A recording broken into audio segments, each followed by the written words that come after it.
Hi Founders fans, Jason here, and today we're going to talk about quartering. And no, I don't mean drawing and quartering like the old-timey torture. I mean quartering as in stationing troops. Now, one of the main causes of the American Revolution was the idea of quartering. And I should start out by saying this is a little bit of correction from an earlier video I did. I think it was last week, I put out a video about the Great Fire of New York City, and I casually remarked that General Howe was probably going to station troops in people's houses. Now, I was informed by a viewer named Anthony. Hi, Anthony. Thank you so much for letting me know that although he appreciates the videos, I was a little misinformed there. He sent me a link to an article on the Journal of the American Revolution. That the article is actually a book review about a book called Quarters, The Accommodation of the British Army and the Coming of the American Revolution. It's by John Gilbert McCurdy. I've never read it, but I certainly look forward to it. And what the article said is that, while it's kind of a common speaking point that even I apparently took as truth, that the British were quartering soldiers in people's private houses, that during the American Revolution, and the Quartering Act specifically, that was one of the intolerable acts that the British government passed that led to the revolution. They actually specifically said people could not be quartered in private homes. And that struck me as strange. And I did a good amount of digging to see if this was true or not, because how could I have assumed that? As I'm sure many of you might be surprised to hear me saying this. So it turns out that during the French and Indian War, about 20 years before the revolution broke out, there was a general called whose name was Lord Loudun. His name was Campbell, something Campbell. I apologize. I believe it was James Campbell, but he was a nobleman, and he went by Lord Loudun, and he did at that time station troops all across the country, mostly in the Northeast. Benjamin Franklin had quite a bit of an argument with him about stationing troops in Philadelphia. The mayor of Albany, New York, had actually put aside a good amount of money to build barracks for the soldiers, and he still wanted to quarter soldiers in people's houses, which he basically did by force, and no one was happy about that. But then that war ended, and the soldiers went home. Some of the generals went home, a lot of the soldiers stayed, and the standing army there did not make people happy, and that is one of the things that led to the revolution. And when the Quartering Act came out, it said that they could only be housed in public buildings. But the real problem that the colonists felt was that although the Quartering Act said they would be housed in public buildings, it put the responsibility for funding these buildings on the colonists. Now, the colonists were already the economy had taken a dip after the war ended for various reasons. Wars make money, ending wars don't.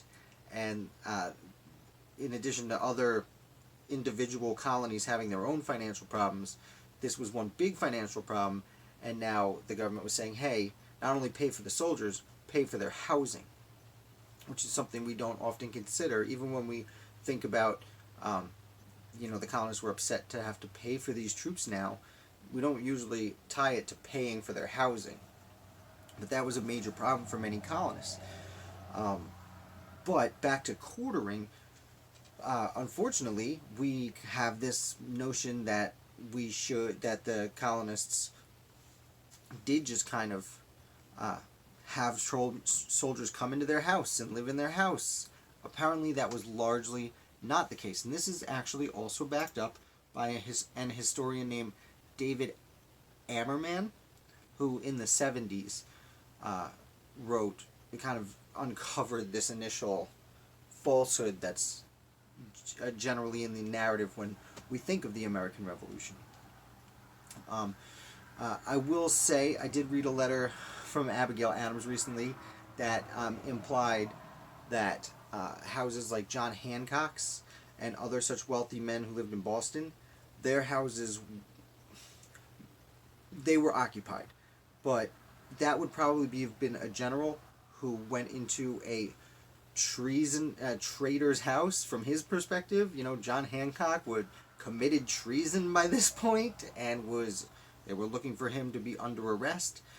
And his wealthy mansion perhaps was viewed more as a public building than a private house. They were probably being flexible with the rules. Another reason we probably have this confusion is in the Declaration of Independence itself. It has one very brief sentence when the Jefferson is listing the grievances against the king. One of the grievances is he is quartered, and I pulled it up just in case. It's hard to quote the whole Declaration of Independence, for quartering large bodies of armed troops among us. Now, again, when I read that dozens of times over the last several decades, part of me must have just assumed in our houses. But no, he doesn't say that specifically. He just says large bodies of troops are among us. So I wanted to make this video to, first of all, apologize that I was incorrect. I made an assumption at some point in my life, probably as a child, that just stayed with me. And I do apologize for saying the wrong information in that last video. Granted, it was off the cuff, and as soon as I said it, I went, oh, I don't know. But that's what happens when you do videos in one take. I am confident that everything else I've said so far is right, but hey, I make these videos because I learn every day. I love learning about the American Revolution. I don't have a PhD. I'm not an expert. I'm just an avid fan, and I started my website a year ago because I was learning every day anyway, and I figured I'll write about it, and I can learn more. I can help other people learn, and I'll get feedback, and if there's something I don't know, I'll learn more. And I'm happy. This is the first time I've been called on something. I hope very rarely I get called on things on the videos, but I make them to not only share the information, but because it's very selfishly, I want to learn more. And that's why I hope you're here learning with me. So I hope you found that interesting. Tomorrow at on Saturday, October 19th, I'm going to do another live stream at 5 o'clock. I had a few people come last week. Hopefully we can get 6 people this week. That would be my goal. It's not a big number. It's about half an hour. I plan on talking about the process of ratifying the Constitution, which was a lot of fun. So if you want to learn about that, please come join us. And if you have any questions, I can either leave them in the comment or I can take them then. As always, if you haven't subscribed yet, if you just stumbled on here, please subscribe. And make sure you hit like, not only to make me feel good, but the more people that hit like, the more other people's YouTube feeds it'll pop into. And they can join the community, and we can make this a big, fun community. So, again, thank you so much.